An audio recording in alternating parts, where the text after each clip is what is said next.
Bienvenidos a este nuevo episodio de Criando Conciencia a Dos Voces. Somos Esteban Escobar y Alejandra Ríos y hoy vamos a hablar de un tema hermoso que es el perdón en la infancia. Este tema nos conmueve mucho a nivel personal y creo que podemos aprender mucho del perdón en la infancia porque, como hemos visto, el perdón funciona muy diferente en los niños y en los adultos. Entonces, creo que de ahí podemos abrir la conversación de hoy y es que un niño cuando perdona, perdona con el corazón. El adulto se aferra todavía a muchas cosas, incluso después de perdonar, como olvido pero no perdono, que es como sí.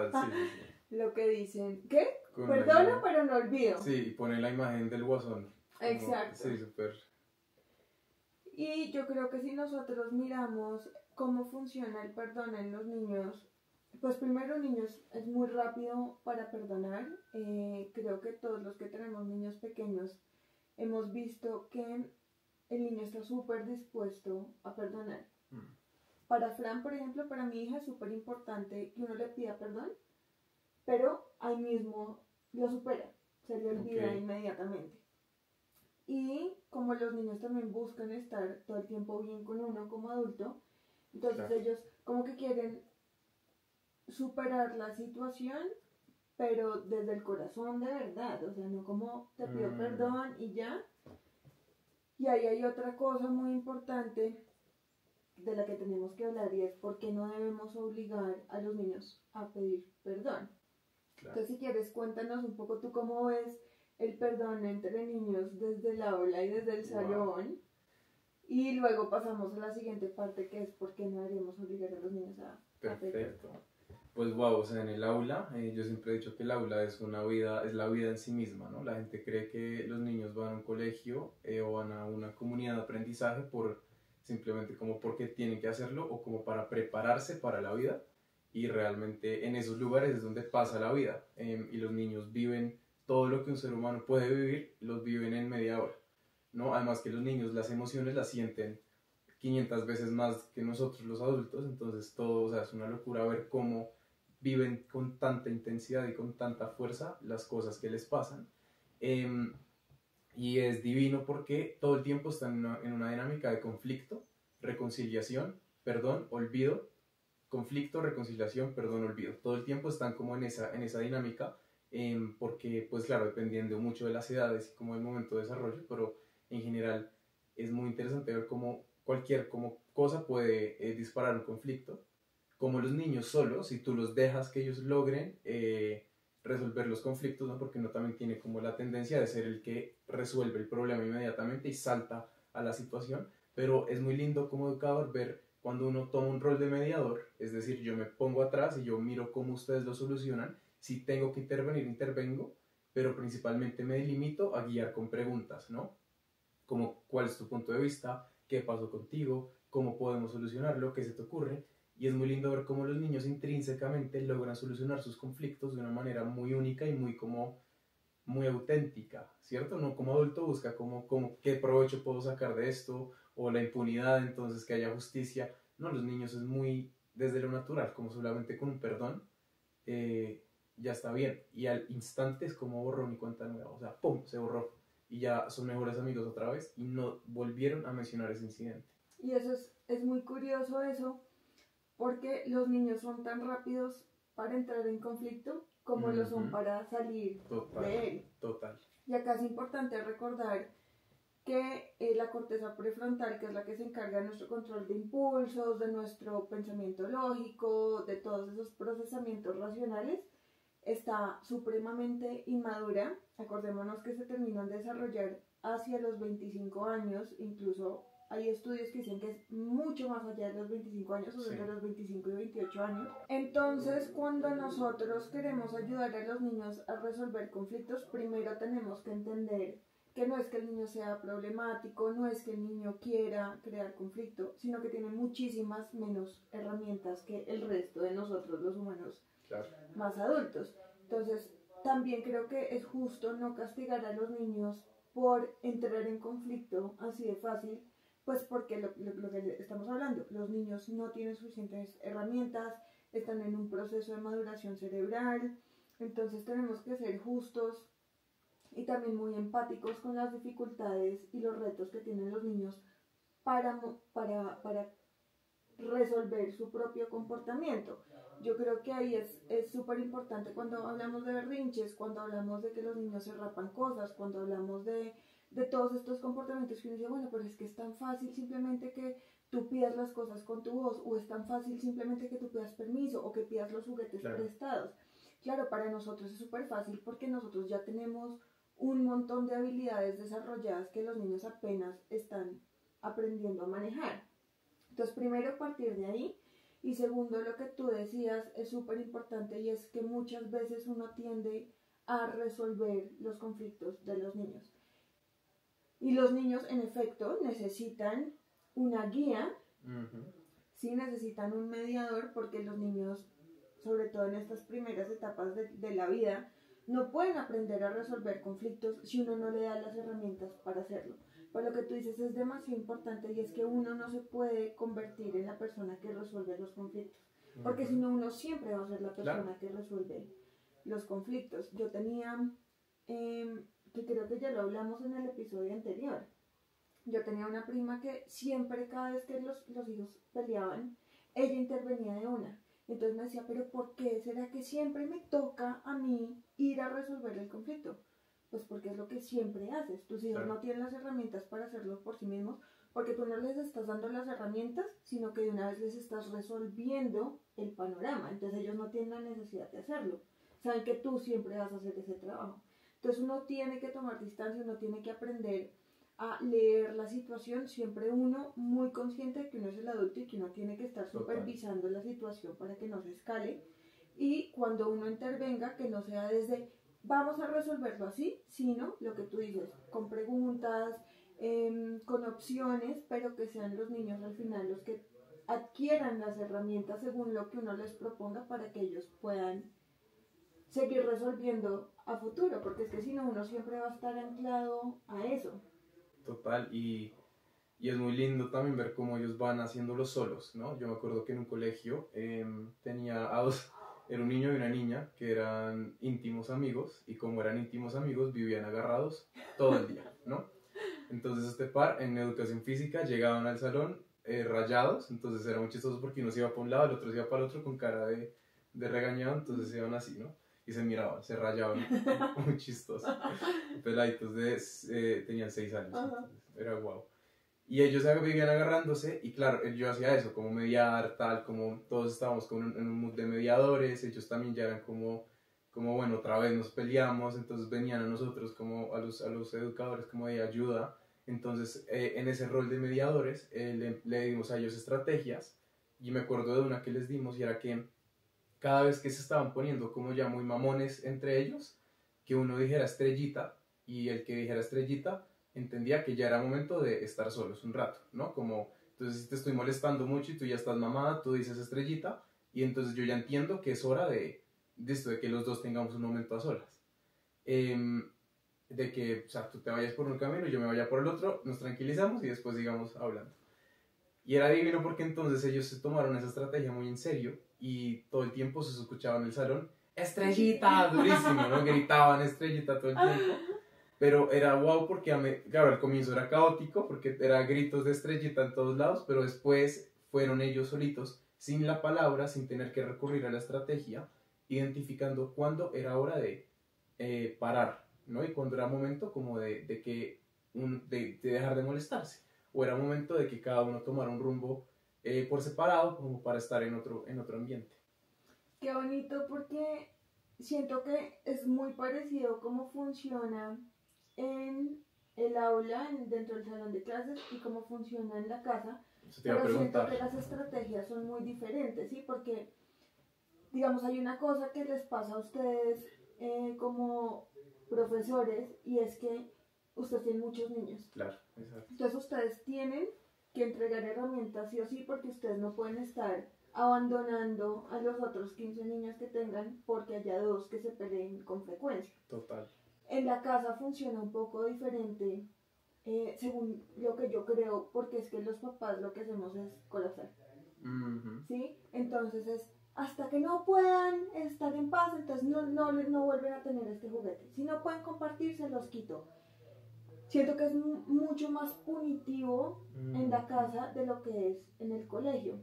Okay, porque sí, además los papás claro. normalmente no tenemos estas herramientas, ¿sí? Claro. Pero entonces es muy importante lo que les decimos, o sea, los niños tienen que aprender a resolverlo por sí mismos, pero no pueden aprender si nosotros no les damos una mano. Pero darles la mano no significa, es como el dicho de, es distinto darle el pescado a enseñarles a pescar. Total, wow, nunca lo había escuchado, está chévere. Y es súper bonito porque además creo que da muchas herramientas para la vida y creo que uno puede mirar mucho la relación con la infancia así. Tú tienes dos opciones, o siempre ser como la persona que les da la solución, el pescado, o puedes enseñarles a pescar con caña, con red, con un montón de cosas para que ellos mismos puedan encargarse de satisfacer su hambre, por ejemplo, no sé, o sea, como obviamente metafóricamente, pero creo que eso es súper bonito. Y digamos que volviendo a conectarlo con el tema del perdón en sí, los niños quieren estar bien, ¿sí? O sea, los niños no quieren estar peleando ni con uno ni entre ellos. Lo que pasa es que es muy difícil ser niño. Total. Y la gente, siempre que yo digo cosas así, me dicen, o por ejemplo cuando hablo del estrés en la infancia, ¿como por estrés de qué? Tema para otro capítulo porque es bomba así. Y es como, pues, es que yo entiendo que tú estás preocupado por problemas mucho más grandes, pero porque tu mundo es mucho más grande. Sí, el mundo de los niños es muy chiquito. Y nosotros, además, tendemos a hacerlo más chiquito aún. Entonces es normal que los problemas que tienen los niños para nosotros se sientan muy pequeños, pero para ellos son muy grandes. Y nosotros tenemos que creer en esa percepción que tiene el niño de su mundo. No se trata de la realidad. Yo en uno de mis talleres digo, es como si mi esposo, por ejemplo, me dijera como, ay, es que tus problemas son muy chiquitos, en cambio yo tengo que hacer un montón de cosas adicionales a lo que haces tú en la casa, entonces tus problemas son menos importantes. O que un director de un colegio te dijera a ti, ay, Esteban, tú solo tienes un curso, yo tengo que resolver los problemas de todo el colegio, tus problemas no son importantes. O que un político le diga a un ciudadano, yo tengo que lidiar con los problemas de, no sé, todo Bogotá o de todo el país, entonces tus problemas no son importantes. Tenemos que ser empáticos porque los problemas de cada uno son reales y son importantes para cada quien. Entonces, a mí me pasó, por ejemplo, esta semana con mi hija que estaban discutiendo con mi hijo. Y ella normalmente, como hermana menor, es la que siempre busca la aprobación del hermano mayor. Entonces, en esta situación se pelearon por algo y ella me dijo, mamá, voy a hacerle una carta a Lolo. Wow. Ella todavía no sabe escribir muy bien, entonces lo que ella hizo fue pedirme a mí que escribiera como el texto mayor, que además era como, discúlpame por discutir, ¿me perdonas por favor? Y yo le escribí ese texto y ella hizo corazones, escribió su nombre, como que ella terminó de hacer el gesto de la disculpa. Claro. Y yo se lo di y me puse a escuchar y ella fue y se lo llevó al hermano. Y yo no sabía muy bien cómo iba a reaccionar porque yo con mi hermano de chiquita también tenía como esos conflictos. Pero, digamos, a mí me decían de chiquita, sean amigos, ustedes son lo único que se tiene realmente en la vida. Sí. Pero eso a mí no me da información real. Claro, ¿sí? Exacto. Entonces, como que yo siento que yo me quedé corta para muchas cosas en mi relación con mis hermanos. Y pues obviamente estoy tratando de cambiar eso ahorita. Entonces yo me quedé como poniéndome a prueba en ese momento. Y yo como, ok, ya vino mi hija, buen primer punto, porque vino a pedirme ayuda, porque ella misma encontró una solución con la que va a resolver el conflicto. Y entonces yo, bueno, ok, ¿cómo lo va a recibir mi hijo ahora? Porque yo me acuerdo que yo, hermana mayor, era terrible, o sea, era muy mala, muy mala. Entonces ella fue y le dijo, Lolo, te escribí una carta pues para pedirte perdón por la discusión. Y Lolo le dijo, ¿qué dice? Lolo todavía no le interesa leer ni escribir, Lolo es completamente físico, entonces Fran es Ajá. como la que tiene ese rol en la casa, Ok. la que se inventa las historias, a Lolo le gusta escucharlas, pero Fran es la que las Wow. cuenta.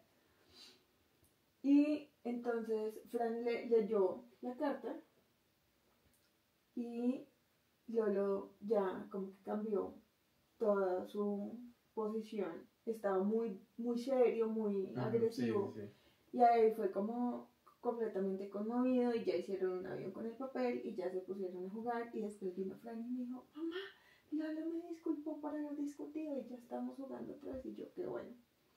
Entonces Wow. creo que para mí fue un triunfo muy bonito, por lo que les digo, como que yo pude ser una figura que los ayudó en ese momento, pero los ayudé no a mi manera, sino a la manera en la que ellos necesitaban que yo los ayudara. Exacto. Y la carta, y además fue iniciativa de Kika, o sea, ella Ajá. fue la que vino con la idea de la carta.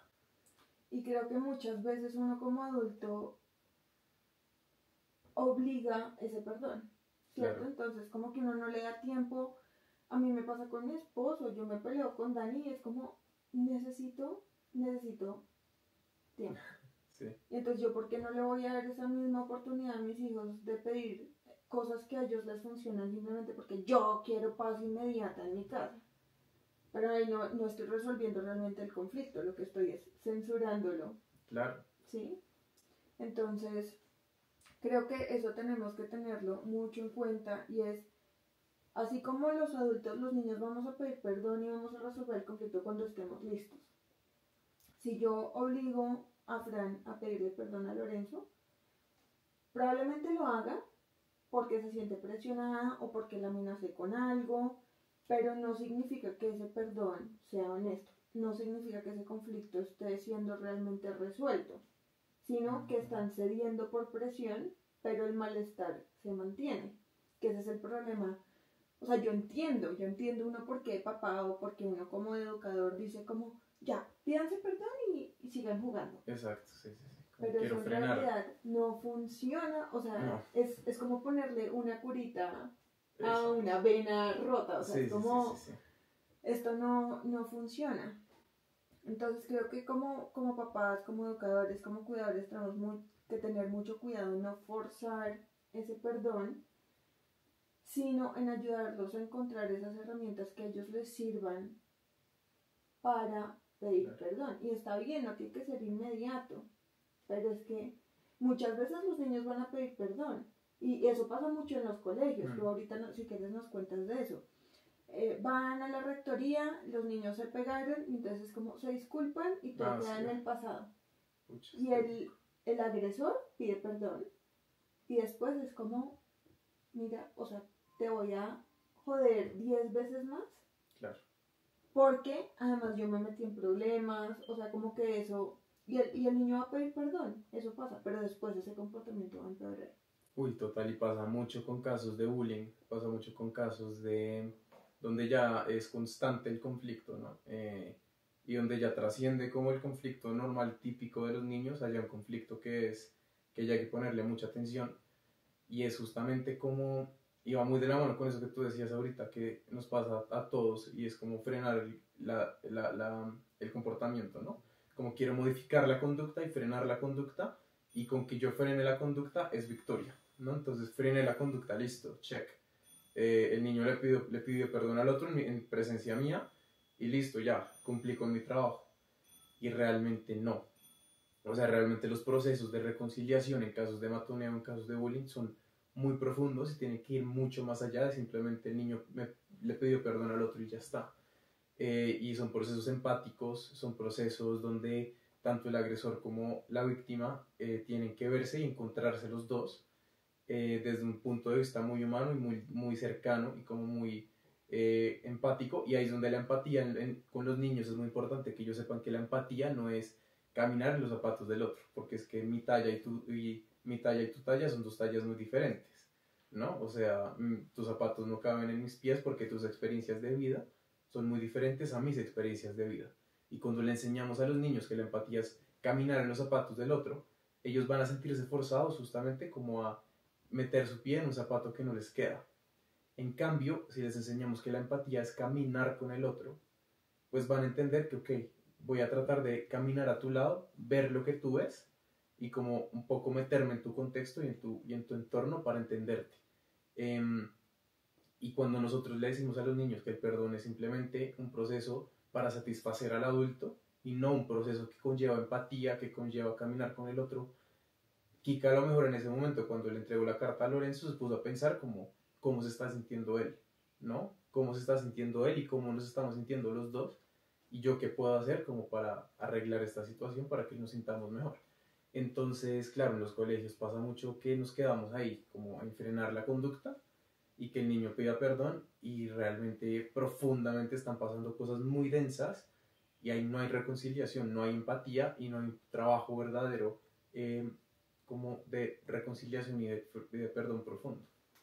Y también hay un tema con lo de la empatía de la que hablabas ahorita, y es que las personas creemos que la empatía es un rasgo innato del humano, y no es así, la empatía se aprende. Uh-huh.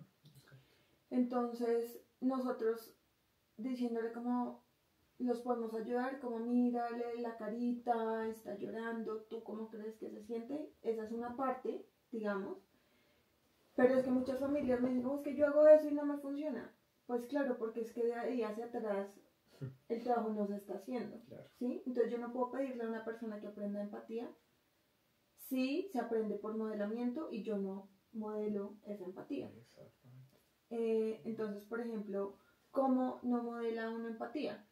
Pues yo no puedo exigirle a mi hijo que se fije en la carita del compañero para que trate de entender lo que ese compañero está sintiendo. Si cada vez que mi hijo llora porque no quiere ponerse la pijama, yo le digo, ay, pero qué bobada, siempre lloras por lo mismo.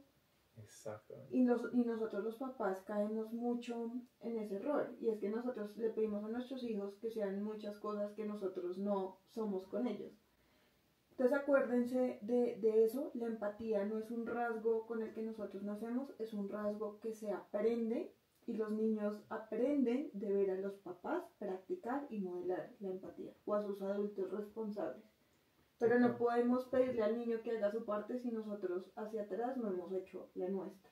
Y ahí es donde es muy importante y muy valioso y útil también traer casos que nos pasan, o sea, como no separar nuestra vida adulta de la vida de los niños, como por ejemplo si yo tuve una situación con un colega en el colegio que ellos también conocen y a lo mejor fue un ejemplo donde empleé la empatía o donde la otra persona empleó la empatía, pues yo puedo traer ese caso en las asambleas y contarle a los niños, como, hey, me pasó esto con tal profesor, con tal amigo, ¿ustedes qué opinan? ¿No?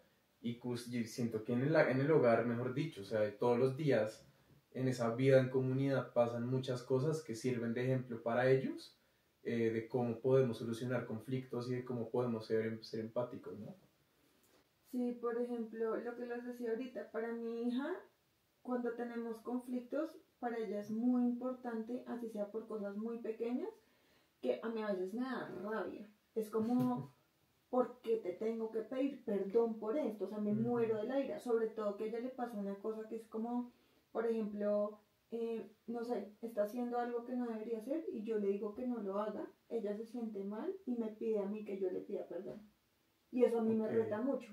Claro. ¿Sí? Wow. Porque es como, yo no tendría que pedirte perdón si tú no te estuvieras portando, entre comillas, mal. Entonces a mí ese pedacito me reta mucho. Yo soy como... Pero a la vez es una oportunidad para mí. Claro. ¿Sí? Entonces, digamos, yo caigo muchas veces cuando estoy así como súper saturada, que es como, es que yo no te tengo que pedir perdón. Tú te tienes que portar mejor y punto. Claro. ¿Sí? Y yo no te tengo que pedir perdón por corregirte. Y no te tengo que pedir perdón por enseñarte a hacer las cosas de la mejor manera. Claro. Y caigo muchas veces en ese error. ¿Sí? Porque es que sea mi rol no significa que yo no le pueda pedir perdón. No tiene nada que ver una cosa con la otra. Y no le pido perdón por corregirla. Claro, obvio. Pero le pido perdón es por lo que fue la experiencia para ella. Entonces le digo como, ¿sabes qué? Lo que yo te dije, te sentiste mal, te sentiste triste, hubiera podido decir las cosas de otra manera, y ahí es donde yo enfoco el perdón, ¿sí? yo no tengo que pedirle perdón por tratar de hacer lo mejor para ella. Por ejemplo, ahorita que mis hijos estuvieron hospitalizados, es como pedirles perdón porque tuve que llevarlos a urgencias. Pues estoy haciendo lo que tengo que hacer Sí, como total, es tu mamá. trabajo. Y les tienen Sí. que chuzar y les tienen que poner el no sé qué. Y pues ahorita tomándose el Smecta ha sido un drama en mi casa porque es que esa vaina se ve demasiado feo. Entonces ellos lloran y ya están en la etapa de justicia, entonces no es justo que yo me tenga que tomar eso. Y entonces yo en vez de decirle como, ¿quieres volver a la clínica? ¿Quieres volver a urgencias y que te chusen? Digo, ¿sabes qué? Sí, es completamente injusto que te toque tomarte esto. Pero no sé qué hacer. Y eso es wow, porque eso también les enseña que, así, la típica frase de que es que en el mundo real las cosas no son tan fáciles. Pues un poco les enseña justamente que es válido sentirse frustrado con las cosas, pero las cosas son y ya están, ¿sabes? Y sí, claro, es una mamera tomarse eso y es un raye y es injusto porque es que es hartísimo y es válido sentir frustración, sin embargo no podemos hacer nada, ¿no?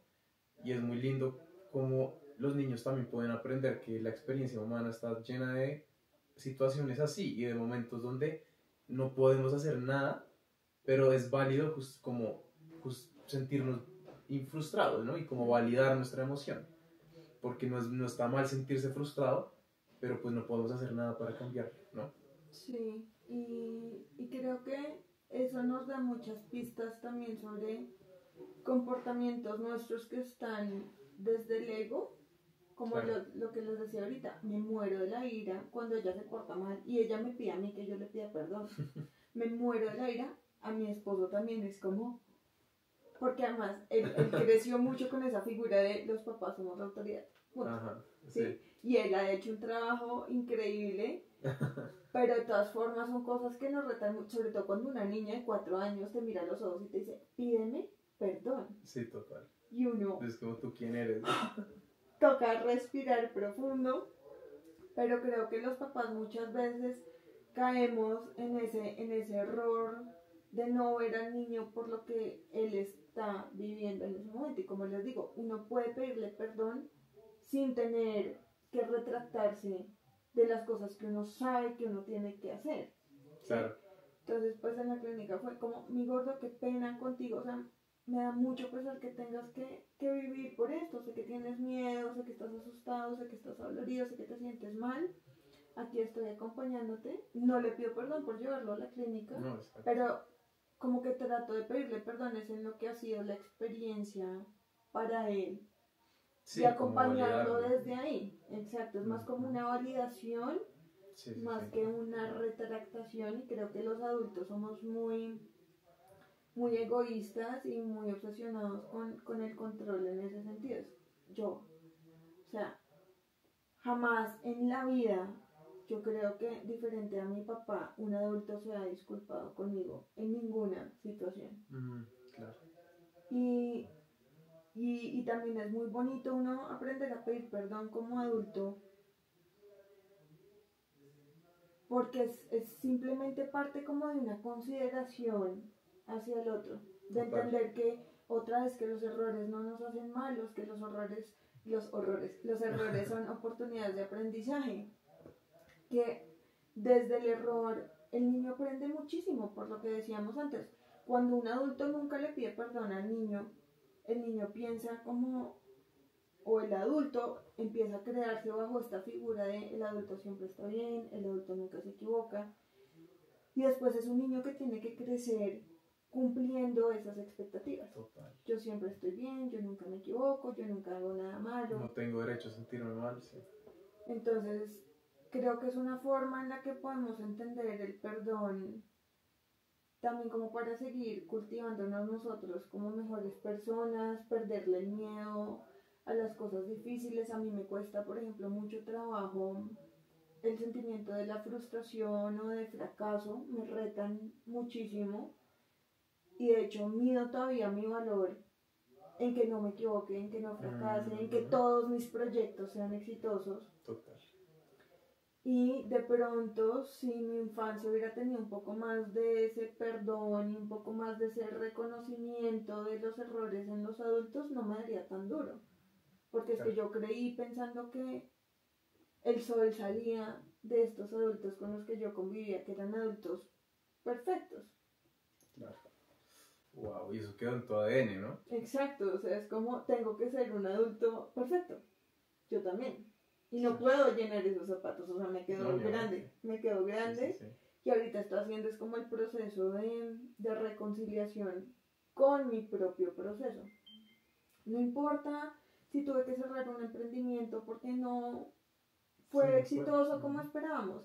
Y no importa si tengo que cambiarme de carrera 3 veces hasta encontrar una carrera que realmente me llene y me apasione. No importa que no cumpla mis expectativas monetarias un año. No importa. Nada de eso me define realmente. No, exacto, para nada. Y pues creo que es una cosa que podemos aprender mucho los adultos del perdón y que podemos cultivar en los niños el perdón como crecimiento y no como una negación o total, una expresión de nuestra imposibilidad o incapacidad de hacer las cosas bien.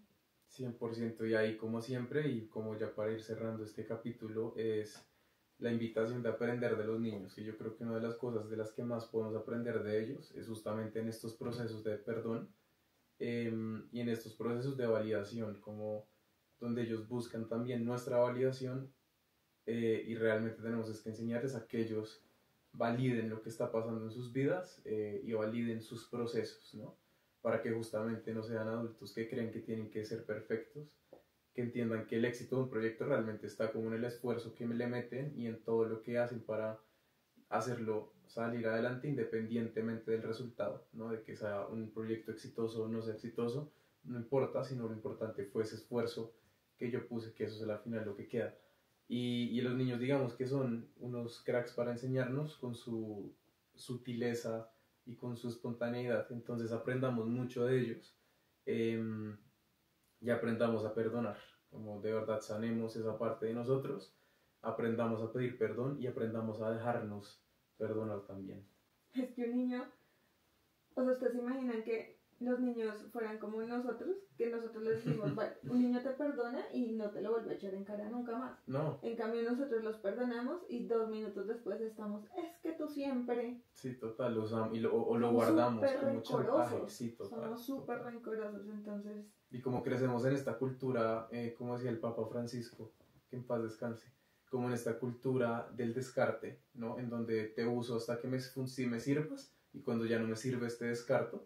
Entonces como que incluso el perdón lo usamos como un arma para sacarle provecho a alguien, ¿no? Entonces tú me pediste perdón, te perdono, pero voy a guardar eso como un poco como un as bajo la manga para cuando me sea útil y ya después cuando definitivamente te saque todo el provecho, te voy a descartar, ¿no?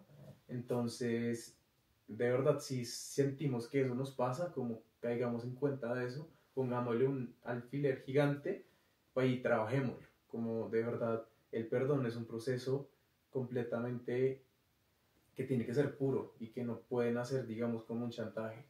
Y es que, digamos, en relación con lo de los niños, pues también hay que tener en cuenta que para nosotros el perdón es muy difícil hacerlo de esa manera honesta, porque siempre, como nosotros se lo imponemos a los niños, es un perdón que tiene como un propósito secundario. Entonces el perdón no es realmente para yo volver a estar bien contigo, sino para que mi papá no me regañe, para que, o sea, el perdón tiene mucha pretensión como nosotros lo proponemos y por eso no es honesto. Nosotros hoy en día vemos un montón de adultos que cometen unos crímenes terribles y después perdón, porque ese es el perdón que nos enseñaron, es un perdón que es como para complacer hacia afuera, pero si me sacan igual voy a volver a robar o igual voy a seguir siendo corrupto o no sé, se me ocurren estas cosas pues porque ese es el contexto en el país en el que nosotros vivimos. Sí. Pero pues es por eso, porque nosotros realmente no entendemos el perdón como un concepto honesto, sino un concepto que nos ayuda a conseguir algo que nos beneficie a nosotros. Entonces tengamos cuidado con eso. Bueno, perfecto. Entonces déjenos en los comentarios sus historias con el perdón. Si tienen hijos o niños en sus vidas, cuéntenos cómo lo han vivido ustedes, qué han aprendido, qué experiencias han habido y los esperamos en el siguiente capítulo. Síganos en creandoconciencia.podcast. Estamos en YouTube, en Spotify y en Instagram. Gracias por escucharnos y nos vemos en un siguiente episodio.